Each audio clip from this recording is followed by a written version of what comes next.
نام و نسب: آپ کا نام حفظہ ہے، حفظہ بنت عمر فاروق بن خطاب بن نفیل بن عبدالعزیز بن رباح بن عبداللہ بن کرتا۔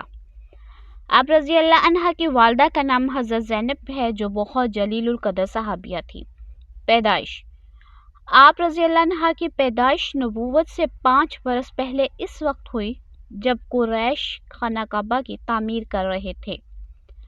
پہلا نکاح: آپ کا پہلا نکاح حضرت خنائس بنت حذیفہ بن قیس سے ہوا۔ آپ دونوں میاں بیوی آغاز اسلام میں ہی مسلمان ہو گئے تھے۔ آپ رضی اللہ عنہ کے شوہر مکہ سے ہجرت کر کے حبشہ چلے گئے تھے اور حضور صلی اللہ علیہ وسلم کی ہجرت سے کچھ عرصہ پہلے واپس مکہ آ گئے اور وہاں سے اپنی زوجہ محترمہ حضرت حفظہ رضی اللہ عنہ کو ساتھ لے کر مدینہ شریف کی طرف ہجرت کر گئے تھے۔ بیوگی کا زمانہ: آپ رضی اللہ عنہ کے پہلے شوہر جنگ بدر میں شریک ہوئے اور جنگ احد میں انہوں نے بڑی بہادری کا ثبوت دیا اور سخت زخمی ہو گئے، چنانچہ انہیں نازک حالت میں مدینہ شریف لایا گیا، یہاں ان کا انتقال ہو گیا۔ وہ قدیم الاسلام مہاجر اور شہید تھے۔ حضور صلی اللہ علیہ وسلم سے نکاح: جب آپ کی عدت کا وقت پورا ہو گیا تو آپ کا نکاح حضرت محمد صلی اللہ علیہ وسلم سے ہوا۔ اس طرح آپ کو ام المومنین بننے کا شرف حاصل ہوا۔ دین میں جستجو: آپ علم و فضل کے لحاظ سے بہت مرتبے والی تھی۔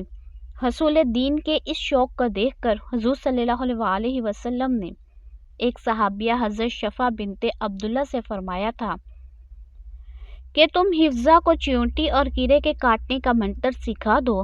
آپ رضی اللہ عنہ نے اس صحابیہ سے لکھنا بھی سیکھا تھا۔ دجال سے خوف: صحیح مسلم میں ہے کہ آپ رضی اللہ عنہ دجال کے شر سے بہت ڈرتی تھی۔ مدینے میں ایک شخص ابن سیاد تھا، اس میں دجال کی بات علامات پائی جاتی تھی۔ ایک دن حضرت عبداللہ بن عمر کو جو آپ کے بھائی تھے رستے میں مل گیا، انہوں نے اس شخص کی بعض حرکات پر نفرت کا اظہار کیا۔ وہ کمبخت ان کا راستہ روک کر کھڑا ہو گیا، انہوں نے اسے پیٹنا شروع کر دیا۔ حضرت حفظہ رضی اللہ عنہ کو خبر ہوئی تو بھائی سے کہنے لگی کہ تم اس سے کیوں الجھتے ہو؟ تمہیں نہیں معلوم حضور صلی اللہ علیہ وسلم نے فرمایا کہ دجال کے خروج کا شر اس کے غصے میں ہوگا۔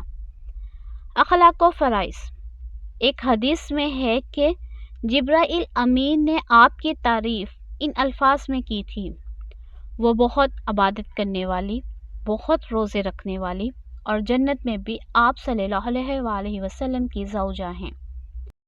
آپ اختلاف سے سخت نفرت کرتی تھی۔